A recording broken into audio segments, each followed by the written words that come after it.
વડોદરા શહેરના પશ્ચિમ વિસ્તારમાં અકોટા 4 રસ્તા પાસે પીસીઆર વાનને ડમ્પર ચાલકે ટક્કર મારી હતી, જ્યારે વાન ચાલક પોલીસનો બચાવ થતાં ડમ્પર ચાલકને સ્થાનિક પોલીસ મથકે લઈ જવાયો હતો। વિસ્તારમાં ટ્રાફિક જામ સહિત ટોળા એકત્ર થયા હતા। આ ડમ્પર ચાલકે આગળ પણ કેટલાક વાહન ચાલકોને અડફેટે લીધા હોવાનું સ્થાનિકો દ્વારા જણાવ્યું હતું।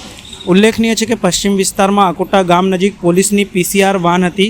દરમિયાન પૂર ઝડપે આવેલા ડમ્પર ચાલકે ટક્કર મારતા પીસીઆર વાનના આગળના કાચનો ભૂક્કો બોલી ગયો હતો।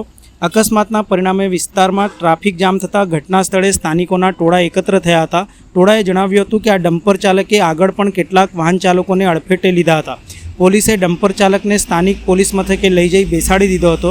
સ્થાનિકોનો આક્ષેપ છે કે શહેરમાં ભારદારી વાહનોના પ્રવેશ ઉપર પ્રતિબંધ હોવા છતાં પણ કેવી રીતે તેઓ એન્ટ્રી લે છે તેની જો તપાસ થાય તો આ હપ્તાનું રાજકારણ જરૂર બહાર આવે તેમ છે। મોતના સોદાગર તરીકે આજે ભારદારી વાહનો રોજના અહીંયાથી જઈ રહ્યા છે। આજે જે ઇસ્યુ થયો આપણે જોઈ શકીએ છીએ। આગળ એક બાઇકવાળાને અથાડીને આવ્યો, પોલીસની ગાડી જે હતી જીપ હતી પોલીસની જીપને અથાડી, એટલે અત્યારે પોલીસ પણ સુરક્ષિત નથી। ભારદારી વાહનનો સમય અલગ આપવામાં આવેલો છે। આજે આ પ્રકારે અહીંયાથી અત્યારે 11:30નો સમય છે। આ જગ્યાએ અત્યારે ભારદારી વાહનો કેમ અહીંયાથી જઈ રહ્યા છે? અને આપણે જોઈ શકીએ છીએ કે ટ્રાફિક પોલીસ અલગ અલગ પોઈન્ટો અલગ અલગ જગ્યાએ ઊભા રહે છે। મન ફાવે એમ પબ્લિક જોડે જે છે એ આપણે દંડ વસૂલી રહ્યા છે, પણ આવા વાહનો એમને નહીં જતા દેખાતા નથી। આ મોતના સોદાગર તરીકે ફરનારા વાહનો છે। આજે આપણે જોઈએ અટલાદા બ્રિજ ઉપર જ્યારે એક એક્સિડન્ટ થયેલો ત્યારે એક મૃત્યુ થયેલું, એવા તો ઘણા કેસીસ છે કે આ ભારદારી વાહનો ના કારણે મૃત્યુ લોકો પામે છે, પણ એ લોકો ઉપર કોઈ લગામ નથી અને મન પાવે એમ એ લોકો મોતના સોદાગર તરીકે ફરતા હોય છે।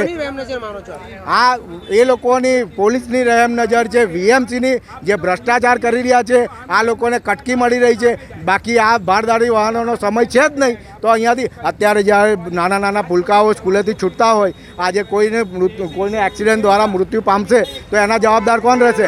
આજે હું તમને એ જ કહેવા માગું છું કે આ લોકોને તાત્કાલિક ધોરણે બંધ કરાવે અને જ્યારે લૂંટ જ્યારે ચલાવી રહ્યા છે અને પબ્લિકને જ્યારે દંડ લે છે તો આવા લોકો જોડે દંડ કેમ વસૂલાતો નથી? મારો આ સ્પષ્ટપણે સવાલ છે।